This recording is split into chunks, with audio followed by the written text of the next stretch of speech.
hi friend, आज Anchor फरमाइश अच्छी कि आलू मटर कषा रुटी बनवा चलते बनवा मत प्रमिश कर हेल्प कर तो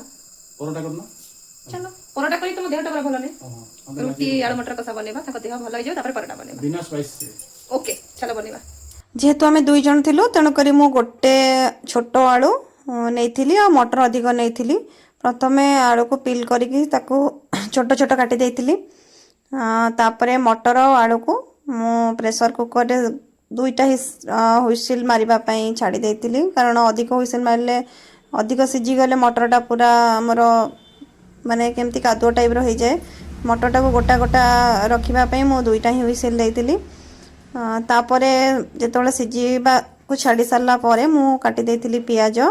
तापरे टमाटो मसला बनवाई मु नेतिली अदा रसुण जोटा कि मु प्रथमे पियाज काटी देती मझे मो स्वामी टिके ब्रेक थिला मुड़ी मिक्सचर खाइबापी जोटा कि खाई खाई बनइले भल लगे बोली मो स्वामी बनई तापर मसला गुड़ी को रेडी कर देती एवं ग्राइंडिंग करी प्रथमे अदा रसुण और कंचा लंका पकई पेस्ट बनई देती एटा को पेस्ट कर सारा पर मु बनई देती पियाज को पेस्ट कारण पियाजटा पेस्ट करदेले टिके झोलटा टिके मोटा आसे जोटा कि झोलटा ग्रेवीटा टिके मोटा होता है तेणुक पियाज को टिके मो दरदर माने अधा ग्राइंडिंग कर देती तापर तेल नहीं से पकईली मु दुईटा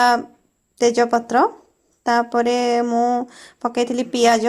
पियाज को भल भावे मु ब्राउन हवा पर्यंत ताको भाजी तापर से टिके लंका गुंड पकईली कलर पाई तापर टिके कलर आसीगला पर से मु पकई देती मु पेस्ट करी रखिथिबा अदा रसुण और कंचा लंकार पेस्ट को एवं ताको भल भावे कषी थी जो पर्यंत मसला रु आमर तेल न बाहरी जाइए मसला रे रसुण रो सेंटा जमती न कमी जाइए से पर्यंत मु ताको कषी तापर से पकई लंका गुंड जीरा गुंड धनिया गुंड और हलदी तापर स्वाद अनुसार मु लुण देकी ताको भल भाव में कषी जो पर्यंत कि आमर मसला रो तेल आउ जदि टमाटोटा को आम मसला सांगे पकईदबा तब माने मसलाटा भल से कषी हुए नहीं तेणुक टमाटो को मु पछरे पकईली मसला भल कषी गला पर से पकई देती आलू आलू को भल से कषिला पर से मटर पकईली सीझा जाइथिबा मटर को देखो मो मटर केमती कोटा होगी अच्छी जदि आप बेसी हुइसिल देदेवे ताहले एटा बहुत सीझीज आलू मटर को भल से खसी गला पर से देली गरम पानी एवं सेटा भल से हो गला पर से मो गरम मसला दे तल को ओल्हे आनिली खाइबा कसिल खाइकी को एमती हेची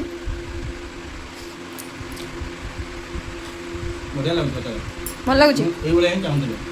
हां तुम सब चाहो सतरे हां हां खाइ दियो